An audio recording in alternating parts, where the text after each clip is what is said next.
Hello everyone and welcome back to my channel. So today I will be doing another tutorial on a prop that showed up in the trailer for the new Marvel Disney Plus show Loki. This crown showed up really briefly in the trailer, but once I saw it, I thought it looked really cool and it looked pretty simple to make. So I decided to do a quick tutorial on it. All this is made of is just EVA foam, and I painted it gold with acrylic paint, and I threw some Velcro straps on it. I will put it on to show you guys. So this just goes on like that, and you secure the back with the Velcro straps. And it actually fits very nice and snug, and it's very comfortable. And I think it actually looks pretty good. Anyways, feel free to follow along with this tutorial or just watch it and build it later. But either way, the templates are downloadable in the description below, and I hope you guys enjoy the video. So this is the first page of the template. And basically, I'm just gonna lay it out on a scrap piece of foam. And now I just cut out the pieces with an X-Acto knife. I am using a 5mm thick foam for this. You guys can use something thinner or thicker.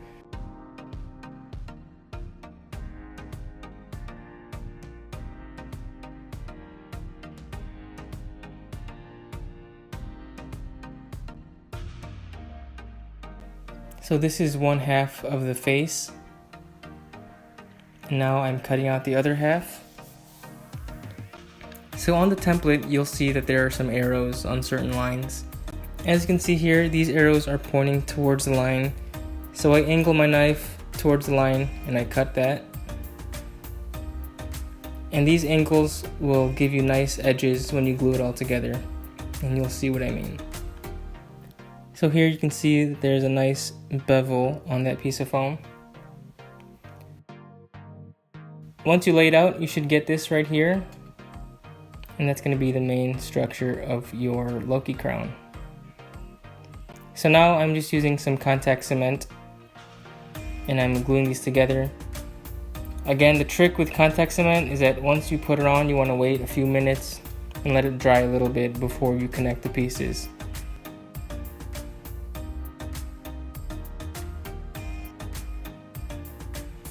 And now I'm gluing the pieces together. And here you can see where getting those angled cuts really helps, because that's when you get some nice corners and nice edges.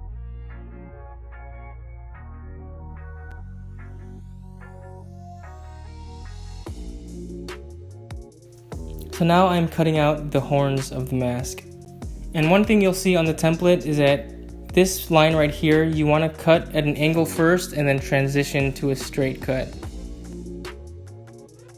Again, here you can see I'm starting at an angle and then I slowly tilt my knife back to pointing straight down. And this is very important because when you glue this together, it'll be really helpful.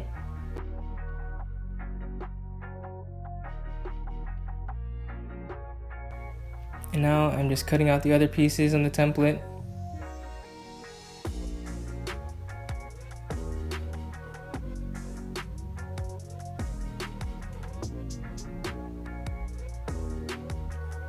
So on this piece, you will see dotted lines on the front.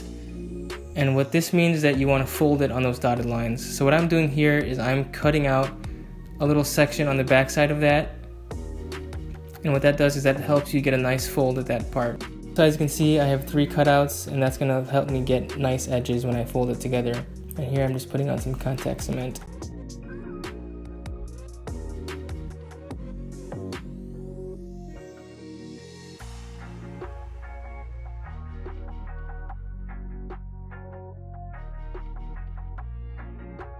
And now this piece really is just a decorative piece on the forehead. And what I do here is I just take a pair of scissors and I cut off those corners just to get a nice clean sharp edge just like that. And as you can see, that's just going to lay out on the forehead like this. So now going back to the horns, you want to take one half of the horn and you want to bend it like I'm doing here. You can use a heat gun to form that. And now you just want to throw on some contact cement as usual. And this piece, you really want to make sure that you give it time to dry and not be too wet when you stick it together. And you'll see why in a second.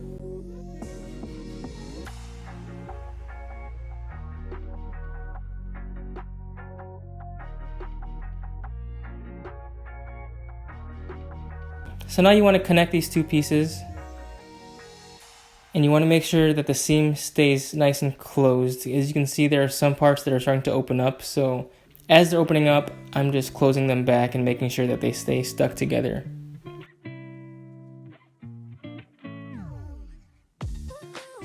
You just want to make sure that both sides are staying glued together. And here at the edge, this is where that angled cut really helps, because closing that edge gets really tough. So again, you just want to make sure that you're checking all sides and making sure that both sides are stuck together.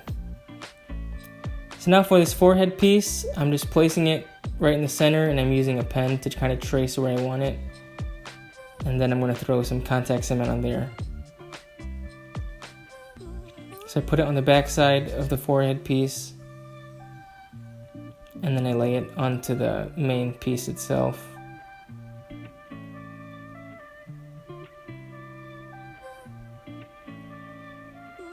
Let that dry for a few minutes, and then you stick them together just like this.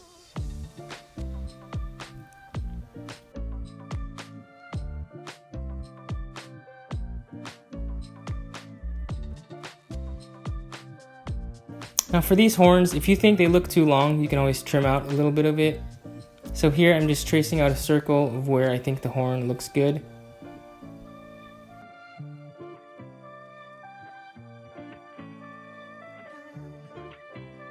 And that'll be the spot where I lay down my glue just like this.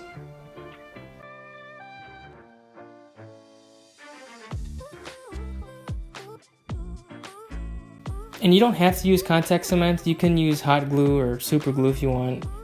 I just find that contact cement is usually the strongest and it's easiest to work with.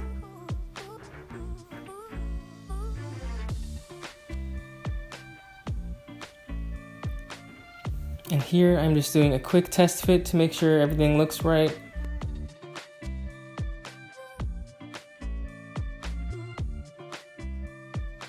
And now one detail that I add is just these 1-inch foam strips around the base of the horn. Here I'm just marking where it wraps around, and then I cut it to size. I put some contact cement on and glue that down. And that will be the last detail that you need before you start painting. So before I start painting, I use Mod Podge to seal the foam. If you don't use Mod Podge, the foam likes to absorb some of the acrylic paint, which means you'll have to add more layers. So the Mod Podge kind of fills in those small holes and gives you a nice surface to paint on.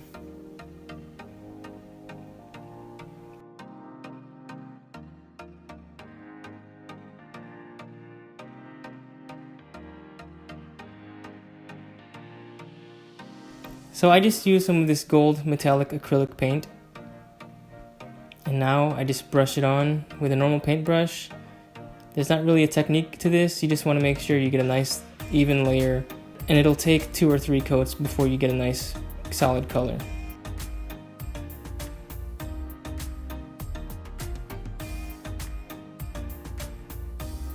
And when you're done painting, you should have something that looks like this.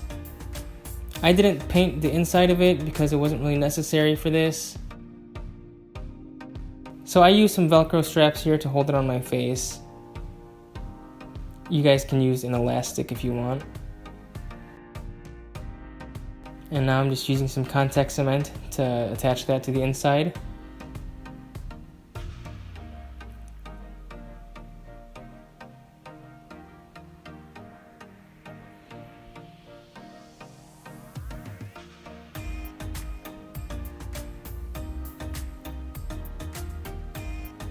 And there is your finished Loki crown.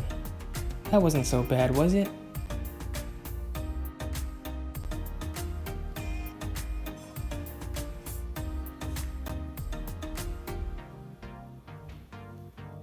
So after watching that video, I hope you guys feel that this is really not that difficult to make, especially if you already have the template. If you decide to make one for yourself and you post a picture to Instagram, feel free to tag @PropWay. And I would love to see your work and share it on my profile. Thank you guys for watching, and I will see you in the next video.